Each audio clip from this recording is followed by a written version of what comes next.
ನಮಸ್ಕಾರ. ಕನ್ನಡ ಒನ್ ನ್ಯೂಸ್ಗೆ ಸ್ವಾಗತ. ನಾನು ನಿಮ್ಮ ಭಾಗ್ಯನಾರಾಯಣ ಬುಗ್ಗವರಪು.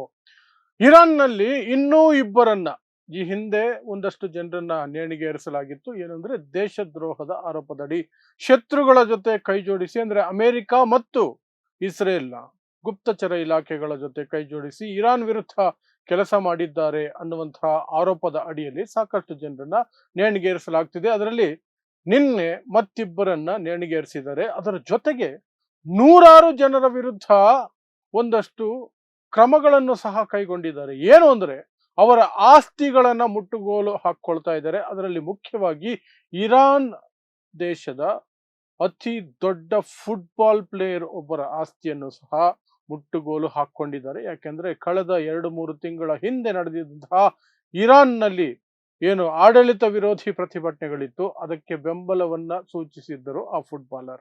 ಸೊ ಏನಿದು ಘಟನೆಗಳು, ಏನ್ ನಡೀತಾ ಇದೆ ಅಲ್ಲಿ, ಯಾವ ಆರೋಪಗಳ ಮೇಲೆ ಇವರನ್ನ ನೇಣಿಗೇರಿಸ್ತಿದ್ದಾರೆ, ಎಲ್ಲವನ್ನು ವಿವರಿಸುವಂತಹ ಪ್ರಯತ್ನವನ್ನು ಮಾಡ್ತೀನಿ. ಮತ್ತು ಇಂತಹ ಘಟನೆಗಳಿಂದ ಇರಾನ್ ಏನು ಪಾಸಿಟಿವಿಟಿಯನ್ನ ಪಡ್ಕೊಂಡು ಬರ್ತಾ ಇದೆ ಇಲ್ಲಿಯವರೆಗೆ ಯುದ್ಧದ ಕಾರಣಕ್ಕಾಗಿ, ಅದು ನೆಗೆಟಿವ್ ಇಂಪ್ಯಾಕ್ಟ್ ಸಹ ಆಗುವ ಸಾಧ್ಯತೆ ಇರುತ್ತಾ ಇಂತಹ ಘಟನೆಗಳ ಮೂಲಕ, ಅದನ್ನು ಸಹ ವಿವರಿಸುವಂತಹ ಪ್ರಯತ್ನವನ್ನು ಮಾಡ್ತೇನೆ.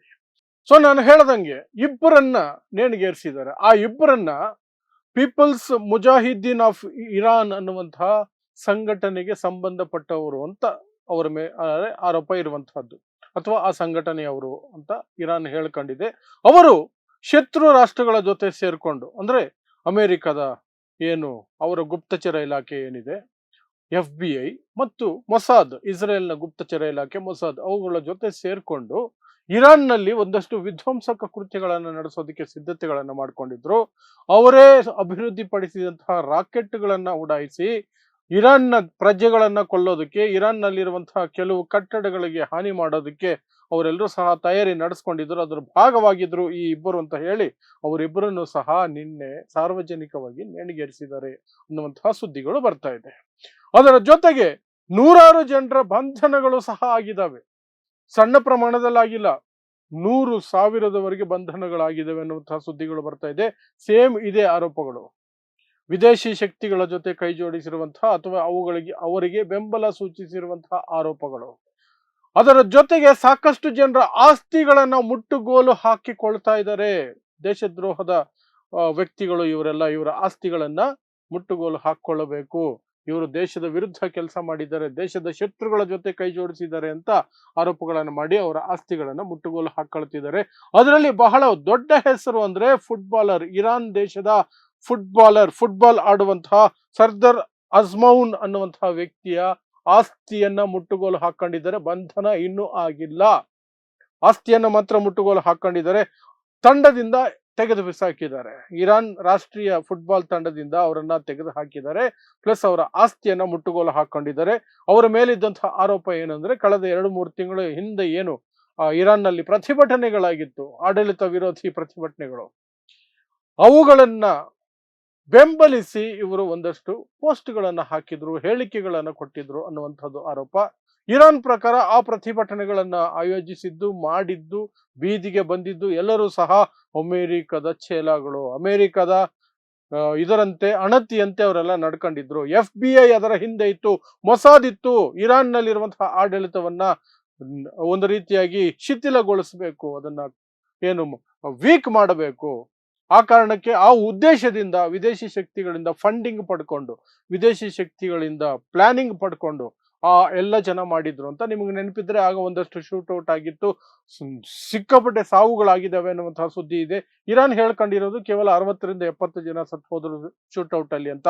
ಬಟ್ ಬೇರೆ ಜನ ಹೇಳ್ತಿರುವಂತಹದ್ದು, ಕೆಲವು ಸಂಸ್ಥೆಗಳು ಹೇಳ್ತಿರುವಂತಹದ್ದು, ಸಾವಿನ ಸಂಖ್ಯೆ 1000ದಲ್ಲಿದೆ. ಸಾಕಷ್ಟು ಜನರನ್ನ ಕೊಂದು ಹಾಕಿದ್ದಾರೆ. IRGCಗೆ ಆ ಒಂದು ಜವಾಬ್ದಾರಿಯನ್ನು ಕೊಡಲಾಗಿತ್ತು, ಹತ್ತಿಕ್ಕಬೇಕು ಈ ಪ್ರತಿಭಟನೆಗಳನ್ನ ಅಂತ. IRGC ಬಹಳ ಕ್ರೂರವಾಗಿ ಆ ಒಂದು ಪ್ರತಿಭಟನೆಗಳನ್ನ ಹತ್ತಿಕ್ಕಿತು ಅನ್ನುವಂತಹ ಆರೋಪಗಳಿದಾವೆ. ಬಟ್ ಇರಾನ್ ಸರ್ಕಾರ ಹೇಳಿದ್ದು, ಗೋಲಿಬಾರ್ ಆಯ್ತು, ಒಂದು 60-70 ಜನ ಸತ್ತು ಹೋದ್ರಷ್ಟೇ, ಹೆಚ್ಚಿಗೆ ಸತ್ತಿಲ್ಲ. ಅಷ್ಟರೊಳಗಡೆ ಜನ ಇದರಲ್ಲಿ ಪಾಲ್ಗೊಂಡಿರ್ಲಿಲ್ಲ. ಈ ದೇಶ ವಿರೋಧಿ ಶಕ್ತಿಗಳು ಭಯಗೊಂಡು ಸೈಲೆಂಟ್ ಆಗೋದು, ಒಂದಷ್ಟು ಜನರನ್ನ ಬಂಧಿಸಿದ್ವಿ, ಒಂದಷ್ಟು ಜನರನ್ನ ನೇಣ್ಗಾಕಿದೀವಿ ನಾವು ಅಂತ ಇರಾನ್ ಹೇಳ್ಕೊಂಡಿರೋದು. ಸೊ ಅದಾದ ಈ ಹಿನ್ನೆಲೆಯಲ್ಲಿ ಈಗ ಏನು ಯುದ್ಧ ನಡೀತಾ ಇದೆ, ಯುದ್ಧ ಆರಂಭ ಆಗಿ ಆಯ್ತು 30 ದಿನದ ಮೇಲಾಯ್ತು.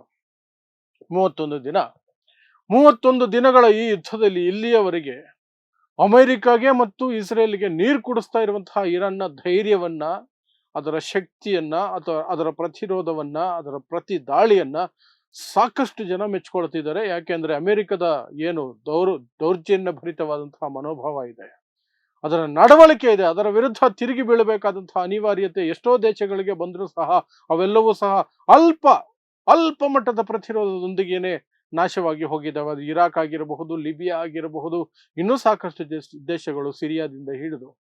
ಆದರೆ ಇರಾನ್ನ ಮಾತ್ರ 31 ದಿನ ಆದರೂ ಸಹ ಅದು ಇವತ್ತಿಗೂ ಸಹ ಒಂದು ರೀತಿ ಅದೇ ಮೇಲುಗೈ ಸಾಧಿಸ್ಕೊಂಡು ಕೂತಿದೆ.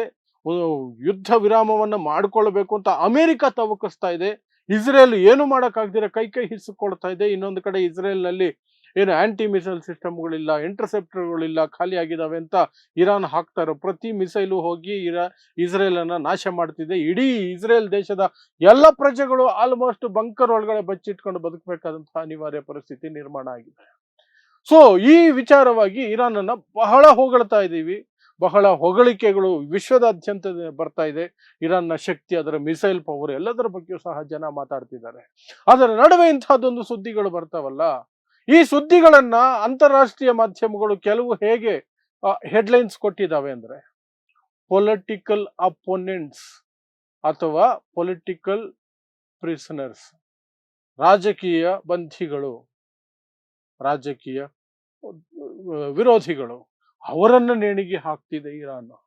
ಸೊ ಆ ರೀತಿಯಾದಂತಹದ್ದು ಬಂದಾಗ ಆಗ ಇರಾನ್ನ ಇಮೇಜ್ಗೆ ಮತ್ತೆ ಒಂದಷ್ಟು ನೆಗೆಟಿವಿಟಿ ಬರೋದಕ್ಕೆ ಶುರು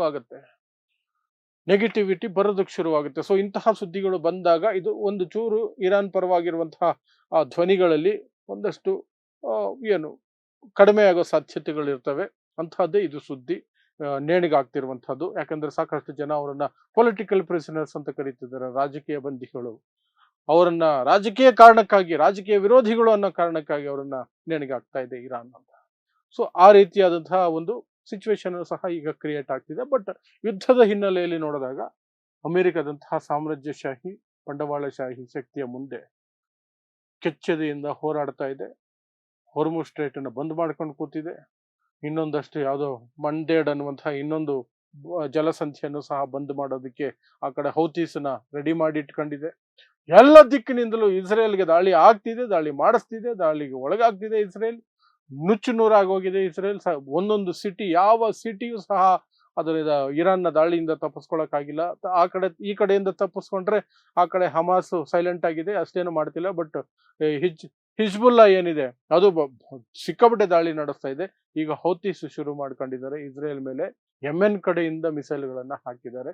ಸೊ ಯುದ್ಧದ ಹಿನ್ನೆಲೆಯಲ್ಲಿ ಅದೆಲ್ಲ ನಡೀತಿದೆ. ಬಟ್ ಈ ಘಟನೆಗಳು, ನೇಣಿಗೆ ಹಾಕ್ತಾ ಇರುವಂತಹ ಘಟನೆಗಳು ಬೇರೆ ರೀತಿಯಾದಂತಹ ಇಮೇಜ್ ಅನ್ನ ಇರಾನ್ ಕಡೆಗೆ ತಿರುಗಿಸುವ ಸಾಧ್ಯತೆಗಳು ಇದಾವೆ. ಸೊ ಇದಿಷ್ಟು ಈಗ ಬಂದಿರುವಂತಹ ಅಪ್ಡೇಟ್. ಇರಾನ್ ನಲ್ಲಿ ಒಂದಷ್ಟು ಜನರನ್ನ ನೇಣಿಗೆ ಹಾಕಿರೋದು ಮತ್ತು ಸಾಕಷ್ಟು ಜನರ ಆಸ್ತಿಗಳನ್ನ ಮುಟ್ಟುಗೋಲು ಹಾಕೊಂಡಿದ್ದಾರೆ. ಯಾಕಂದ್ರೆ ದೇಶ ವಿರೋಧಿ ಚಟುವಟಿಕೆಯಲ್ಲಿ ಪಾಲ್ಗೊಂಡಿದ್ದಾರೆ, ಶತ್ರುಗಳ ಜೊತೆ ಕೈ ಜೋಡಿಸಿದ್ದಾರೆ ಅಂತ. ಅದರಲ್ಲಿ ರಾಷ್ಟ್ರೀಯ ಫುಟ್ಬಾಲ್ ತಂಡದ ಆಟಗಾರನು ಸಹ ಸೇರ್ಕೊಂಡಿರೋದು ವಿಶೇಷ ಅಷ್ಟೇ. ಸೊ ನೋಡ್ತಾ ಇರಿ ಸಮಾಜಕ್ಕಾಗಿ ಕನ್ನಡ 1 ನ್ಯೂಸ್. ನಮಸ್ಕಾರ.